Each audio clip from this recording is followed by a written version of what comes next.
இயல்பான spine normal spine சொல்கிறோம். அப்போ அப்நார்மல் ஸ்பைன் நேரவிங் ஸ்பைன். அப்போ நம்ம செர்வைக்கல் ஸ்பைன் பார்த்தீங்க அப்படின்னா லார்டோசிஸ் லெவலில் இருக்கும், ஒரு கர்வ் இருக்கும். அதே மாதிரி லம்பார் லார்டோசிஸ், அந்த கர்வ் கொஞ்சம் கூடுதலாக இருக்கும். அதே மாதிரி உங்களுக்கு அந்த தொராசிக் ஸ்பைன் பார்த்தீங்கன்னா கைபோசிஸ் கர்வ்னு சொல்லுவோம். இந்த கைபோசிஸ் நார்மலாக இருந்தால் தான் இந்த லார்டோசிஸ் மேலே செர்வைக்கலும் லம்பாரும் கரெக்டாக இருக்கும். அப்படி இல்லை அப்படின்னா உங்களுக்கு வலி வரும், அதே மாதிரி நரம்பு அழுத்தம் வரும், ஜவ்வு தேய்மானம் வரும், ஜவ்வில் ப்ரொட்ரூட் ஆகி வெளியில் வர்றதுக்கு ஹெர்னியேஷன் கூட ஆகலாம், ஸ்டீனோசிஸ் கூட போகலாம். அப்போ நம்மளுடைய நார்மல் ஸ்பைனை பாதுகாக்க வேண்டியது மிக மிக அவசியம். நோய்களுக்கெல்லாம் முக்கிய காரணமாக இருக்கிறது காரணம் இந்த தண்டுவடம் தான். ஏன் அப்படின்னா இங்கே பார்த்தீங்கன்னாவே தெரியும், இந்த தண்டுவடத்தின் வழியாக தான் நம்ம உடம்புக்கு நரம்பு பிரிஞ்சு போகுது. இப்போ இந்த எல்லோ கலரில் இருக்கிறது நரம்பு.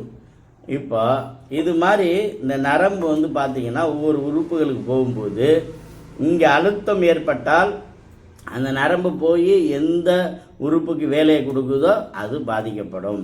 அப்போ தண்டுவடத்தை சரியான பொசிஷனில் நம்ம வச்சுக்கணும்.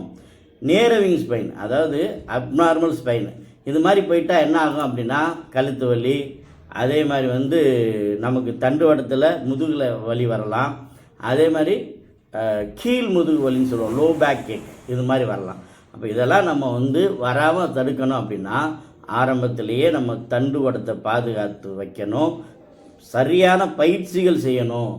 அதே மாதிரி பிரச்சனையை சந்தித்த பிறகு யோசிக்கக்கூடாது, எந்த மருத்துவர்கிட்ட போனால் சரியாகும் அப்படின்ட்டு நம்ம யோசித்து முடிவெடுத்து செயல்படணும். இன்றைக்கி பார்த்திங்கன்னா நிறைய பேர் ஒரே டாக்டர்கிட்ட போயிட்டு லைனாக உட்காந்துருக்காங்க. இப்போல்லாம் பார்த்திங்கன்னா ஒரு நோட்டு கொடுத்துட்றாங்க, என்னென்னா ரெகுலர் பேஷண்ட்டு அப்படின்ற மாதிரி பார்த்திங்கன்னா ஒரு 20-30 பக்கம் இருக்குது, திருப்பிக்கிட்டே இருக்க வேண்டியதான், படிக்கிற மாதிரி ஆகிப்போச்சு. அப்போ ஒரு பிரச்சனையை சரி பண்ணணும், நோட்டு கொடுத்து மாத்திரை கொடுத்து நாளைக்கு கிட்னி பிரச்சனை வர அளவுக்கு பண்ணக்கூடாது. அப்போ நீங்கள் ஃபிசியோதெரபியில் இப்போ அட்வான்ஸ் மெத்தடு நிறையா வந்துருச்சு. நீங்களே யூடியூப்பு இன்ஸ்டாகிராம்லாம் பார்ப்பீங்க, அழகாக சரி பண்ணுறாங்க.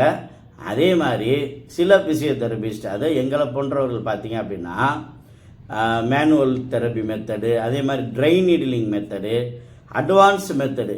அப்போ ஒரு ஃபிசியோதெரபிஸ்டால் சரி பண்ண முடியாத பிரச்சனையை கூட நாங்கள் சரி பண்ணி தரோம். அப்போ இந்த மாதிரி ட்ரை நீடிலிங், இது போன்ற மயோபேசியல் ரிலீஸ், இது போன்ற சிறப்பு சிகிச்சை மூலமாக பார்த்தீங்க அப்படின்னா உங்களுடைய நார்மல் லைஃப்பை மீட்டு தரோம்.